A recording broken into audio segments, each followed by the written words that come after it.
Again, shoutout po sa inyo at again, Happy Chinese New Year. Nako po, maestro, na pag-uusapan natin. Marami tayong pag-uusapan, siyempre. Pero tututok tayo dito sa mga kayabangan, no? Ng mga Duterte at nitong mga kaalyado nila. Mahilig silang manghamon, di ba?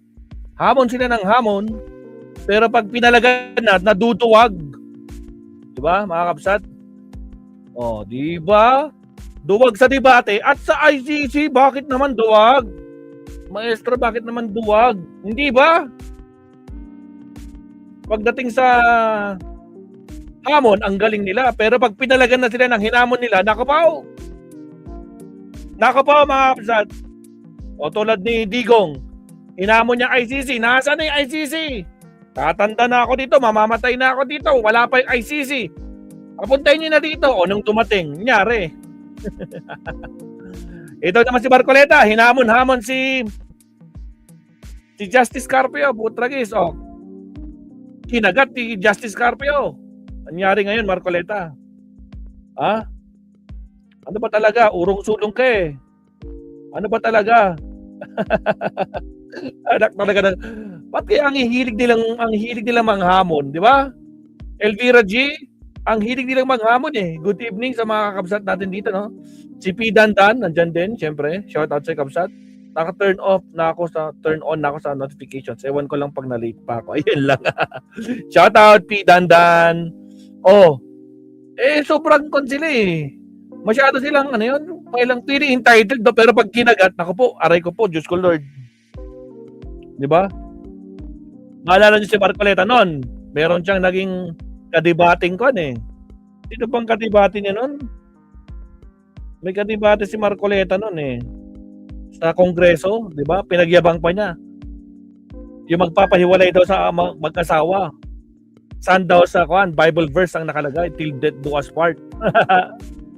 Anak nakabote.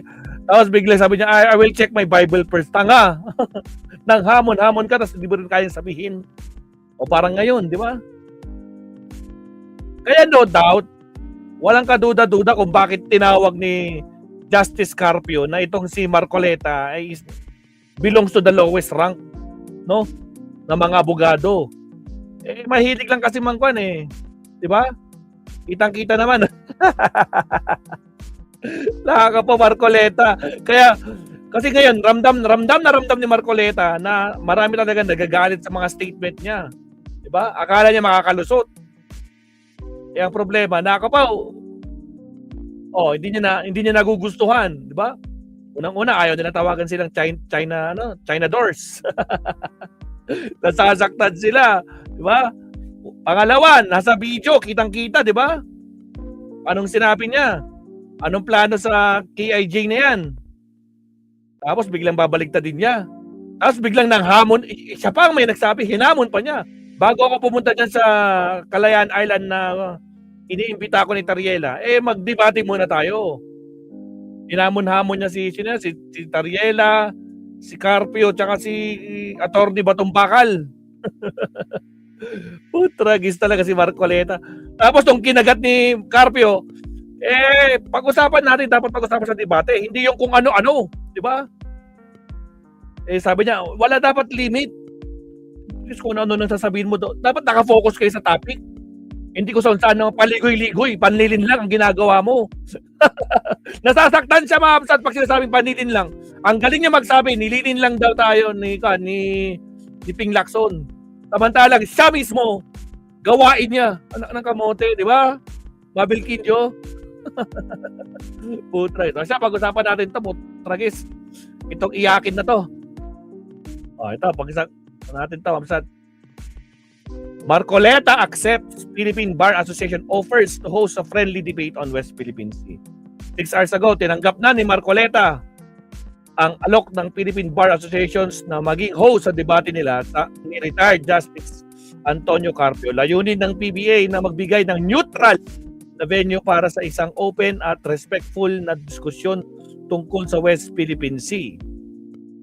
At syempre, sa Kalayaan Island Group. Nako po.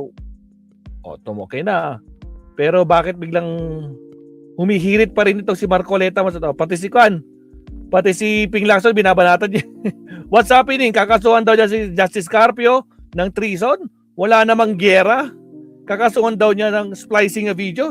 Hindi naman ako marunong mag-splice. Puta ka si Marcoleta, oo. O, meron pa. O, ito, naku po, comparison. Naku po, Diyos ko Lord, patawarin mo, Diyos ko po, Rudy. Patawarin nyo. Saan ba nag-aaral ito si Carpio? Law School, UP College of Law. Valedictorian. Itong si Rodante, San Sebastian College of Law. Sa bar exam placement, number 6 sa bar exam. Marcoleta, no public top-notcher rank. Highest position, Supreme Court Associate Justice.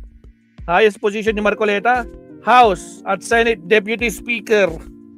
My goodness. Legal focus, Constitutional and International Law. Ito naman si Marcoleta, Legislative and Political Law. Utragis. Notable cases, West Philippine Sea Arbitration, Sereno Coup, Waranto. Anong noble cases nito? Comelec Disbarment Complaint. Anak kamote. ABS-CBN Franchise Probe. Anak na kamote talaga, oh. Teaching, saan? Law Professor, UP Law. Si Marcoleta, wala. No major academic role. Utragis. Anak na kamote. Kakainin to ng bukan. Tama yung sinabi ni Attorney Enzo Recto, kakain to ng alikabok. Legal recognition, Presidential Medal of Merit.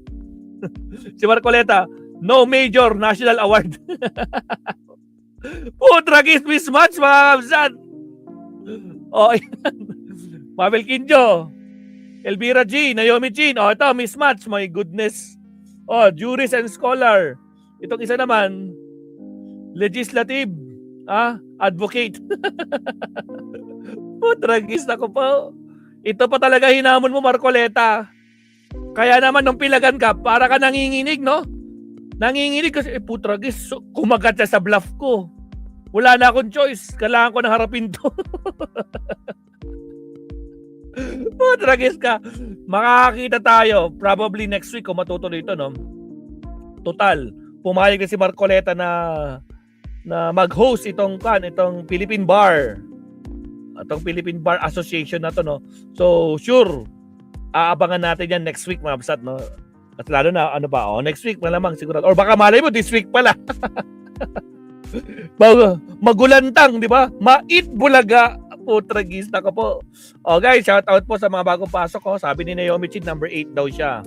O sa mga hindi pa nagla-like, naimbag na Rabi Maestro, sabi naman ni Allen Valencia.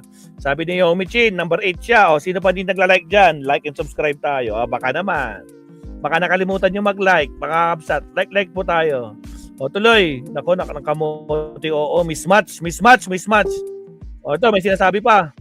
Ano ba to? ABS-CBN? Jamie, okay lang to, Jamie. Samantala, kaugnay sa usapin sa West Philippine Sea at iba pang issue, makakapanayam natin si Senador Rodante Marcoleta. Magandang umaga po. Wait lang. Bilisan natin to.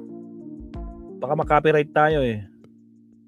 Sabi po sa amin kahapon ni former SC Associate Justice Antonio Carpio ay payag siyang makipagdebate sa inyo tungkol sa West Philippine Sea. At handa na po itong i-host ng Philippine Bar Association itong debate kung papayag.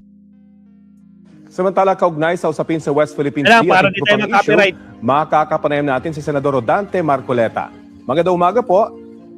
Magandang tanghali sa iyo, Rapi. Opo. Sabi po sa amin kahapon ni former SC Associate Justice Antonio Carpio ay payag siyang makipagdebate sa inyo tungkol sa West Philippine Sea. At handa rin po itong i-host ng Philippine Bar Association itong debate kung papayag din kayo. Payag ho ba kayo sa debate? Payag ba kayo? Payag naman ako kahit kailan, Rapi, nasabi ko na ito, ngunit yung limitasyon na kanyang binabanggit, hindi yata nasabi kung tatanggalin yung mga limitations na kanya. Tatanggal. Bakit tatanggalin yung limitations? Yun nga yung focus ng yung debate nyo. Ano pa pagdidebatehan nyo? All around? Putragis. So, totally, ikaw rin naman nagbabangkit, di ba? Tungkol sa West Philippine Sea. Lahat ng mga sinabi mo sa West Philippine Sea, yun yung pag-uusapan nyo. Ang problema sa'yo, ang hilig mo kasi humamon. Ngayong kinagat ka, kinakabahan ka. Para ka rin si Basti, hinamon si Torre. Pagdating ng boxing, wala na. Di ba? Yan ang problema sa inyo mga kan. Parang si Sara. Sabi niya, bloodbath, bloodbath. Asan yung bloodbath? Baka baby bath. Itong si Digong, hinamon ng ICC. Oo, dumating yung ICC, kabadong-kabado. Tragis. Tingnan mo si Bato, hinamon. ICC, alam ko yan. Interpol. Nung nalaman na biglang mayroong warrant of arrest, takot. Mahigit 3 months nagtatago. Tragis kayong mga Duterte affiliation, mga affiliate sa mga Duterte, mga duwag. Tragis. Yan nilagay. Bakit po gusto nyo walang limitation? Para naman magwagi ang buong mamamayang Pilipino kasi Ano daw? Bakit daw kailangan walang limitation para daw magwagi ang Pilipino daw, mga kabsat? Ano daw? Saan magwawagi? Tragis ka. Walang limitation. Oo.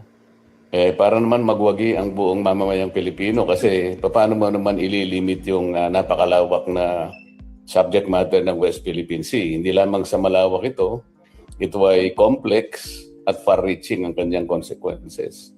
So, hindi dapat bibigyan ng limitasyon, lalong-lalo na yung limitasyon ay sa akin pa di umano nanggaling yung mga pananalita na hindi ko naman talaga sinabi yung ganon. So, paano ka makikipagdebate sa isang para... Style mo, bulok. Style mo, bulok. May video. Kitang-kita. Di ba? Di ba sabi mo, i-give up ang West Philippine Sea. Di ba? May video.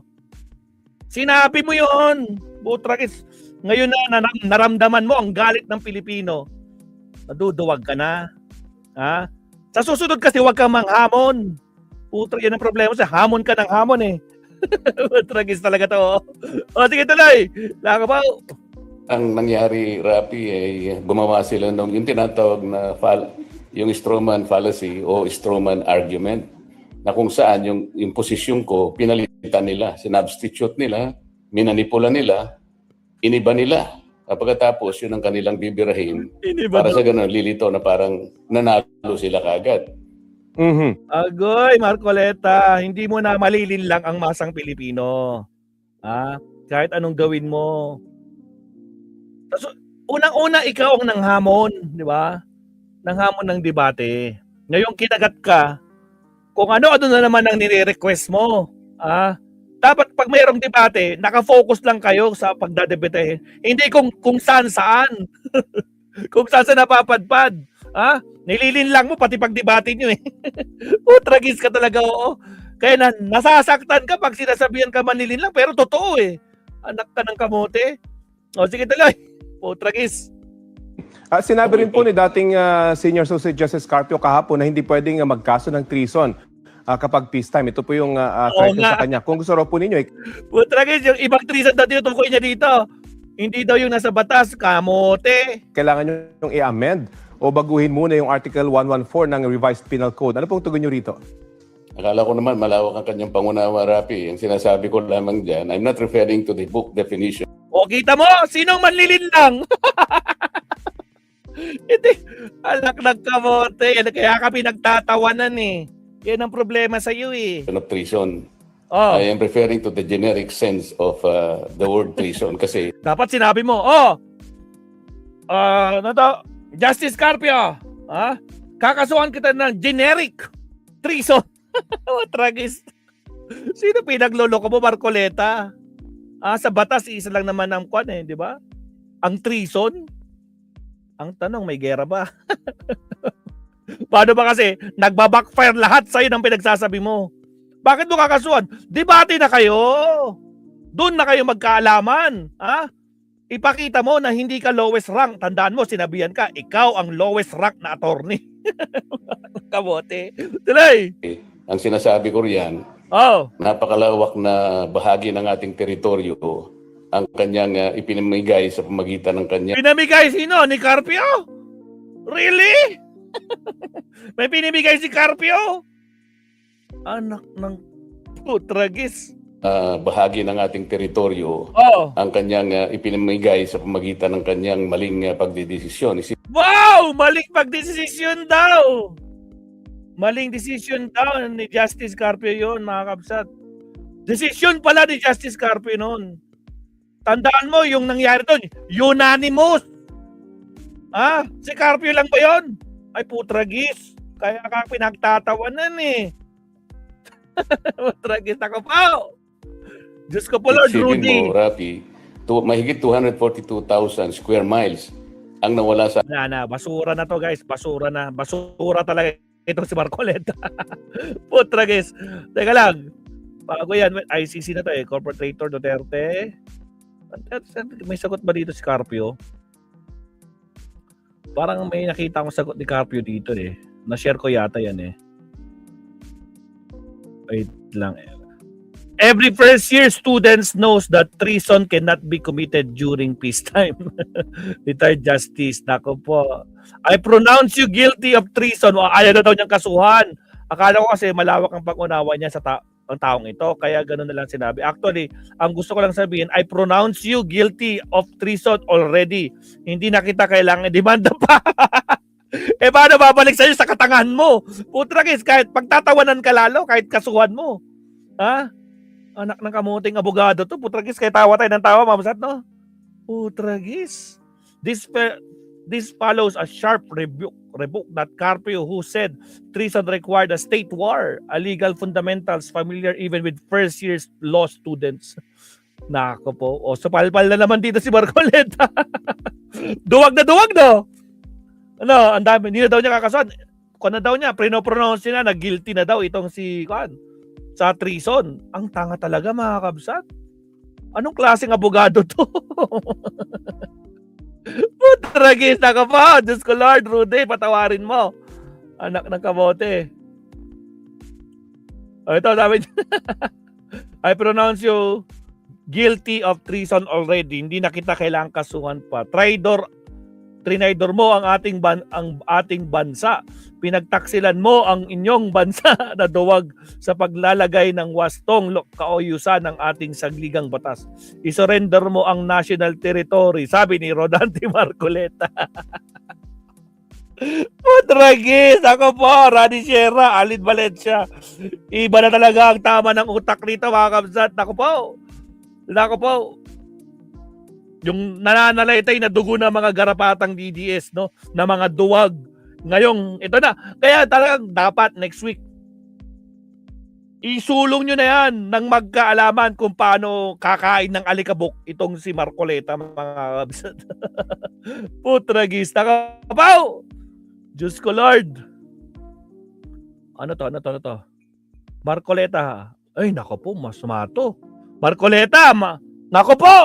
Diyos ko, Lord. Marcoleta, may sinasabi si Pati. Senator Marcoleta, alam mo ba na si Sandro Marcos ay nag-file nung kagaya ng sinabi mo at pinangako mo, no? Ano? Anong pinangako niya, Pati Pao? Anong pinangako ni Marcoleta? Libreng kuryente. Sino ang gumawa? Hindi si Marcoleta, kung hindi si Marcos, mga kabsat. Sampal to kay Marcoleta. Shout out and time. Sir Leonardo Ansag, Negamagalam, shout out. Chi, kabsat Chi, shout out. Kampanya na libreng kuryente sa ating mahihirap na kababayan. Marcoleta, alam mo, sabi ni Sandro Marcos, hindi luho ang kuryente. Dapat daw maging accessible to at libre. Yun! Nakakabaw! At least yun, meron siyang isinulong na na batas itong si Sandro Marcos. Si Marcoleta hanggang bunganga lang, hanggang dakdak lang. Actually, napanood niyo yung isa. Meron niya isang video, no? Hinamon si Marcoleta. Alam niyo, binoto naman kita Senator Marcoleta Pero alam mo bakit kita binoto? Kasi pinangako mo yung kuryente Tapos may sagot niya, oo, gagawin ko talaga yan. Tutuparin natin yan. Pag natapos yung budget, putragis, matagal nang tapos yung budget. Budget ng 2027, tapos na. Ay, 2026, tapos na.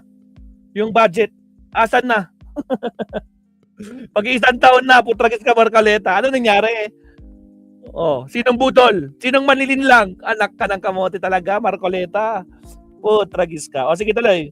Mahihirap nating kababayan para matulungan sila sa cost of living. Handa ka na ba, Marcoleta? Handa ka na bang makipagtulungan sa gobyerno para sa taong bayan? Yun! Hi, Senator Marcoleta. Naku, mukhang kwan yan. Kailangan pagdebatihan pa nila yan. Tragis. Asan na pa yung kay kwan? Asan na ba yung... Meron yun eh, may video yun eh. Teka nga lang.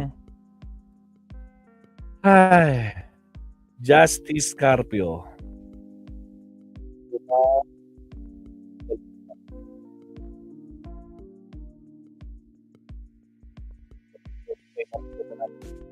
Ote.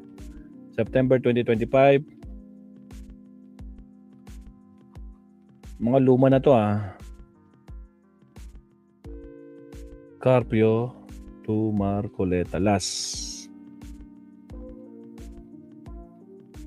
Pag walang lumabas, di walay. Nako, April 2025. Meron yun kanina, nakita ko lang eh.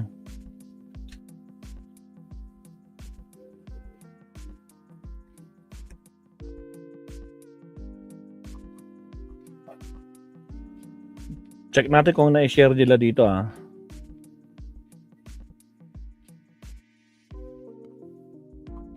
Unak ka ng kamuting Marco. Okay. Sabi ng lowest rank, pakita ka muna sa Comelec, huy. O nga. Kumusta yung kaso mo sa Comelec? Sa panlilin lang mo sa SALN tsaka sa SOSE mo. Putragis. Ano pa ba? Bago dito. Agoy, nako po. Naghahanda na para sa depensa sa February. Inalam ang magiging posisyon niya. Anak ng kamoting, si Digong.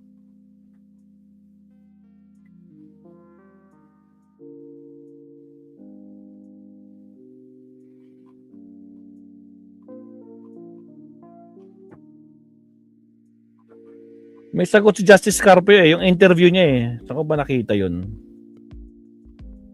Anyway, mga kabsat. So, kuha na lang muna. Ang importante, Sir Leonardo, no? Dapat itong si Marcoleta, harapin niya. Yung total siya naman ng hamon Harapin niya si Carpio. At saka total, pumayag naman na siya na mag-moderate or mag-host itong Philippine Bar para neutral, di ba? Kita naman natin kung talaga may utak itong si Marcoleta. Dragis. Alang nakabote. Siya. Okay na tayo dito. Punta naman. Actually, si Digo, mabsat. Meron kan bakit naduduwag, may hilig siyang hamunin ng ICC, tapos ngayon, mabsat, meron kan Kaufman. Parang may bagong statement si Kaufman. Or na-share ko ba yun? Wait nga, check ko nga lang. Alam ko, na-check ko yun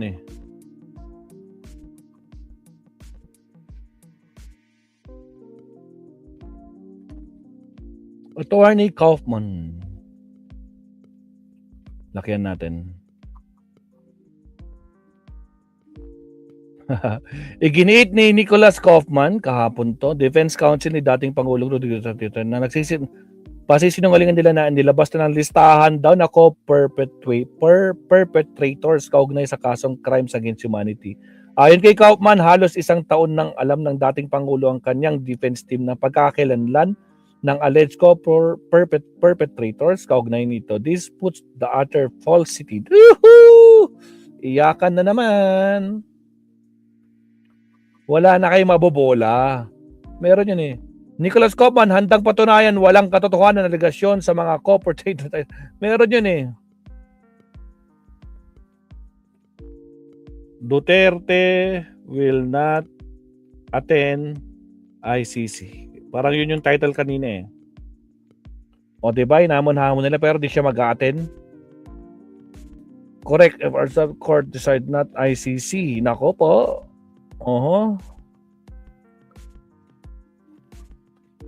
Teka lang. Meron yun Na-share ko ba yun? Sabi daw nila, mabsat, hindi daw attend si Digong. Mabsat hindi daw siya attend ng it's either virtual or face-to-face. Hindi daw siya attend. Yun siya sabi O binura nila. Teka lang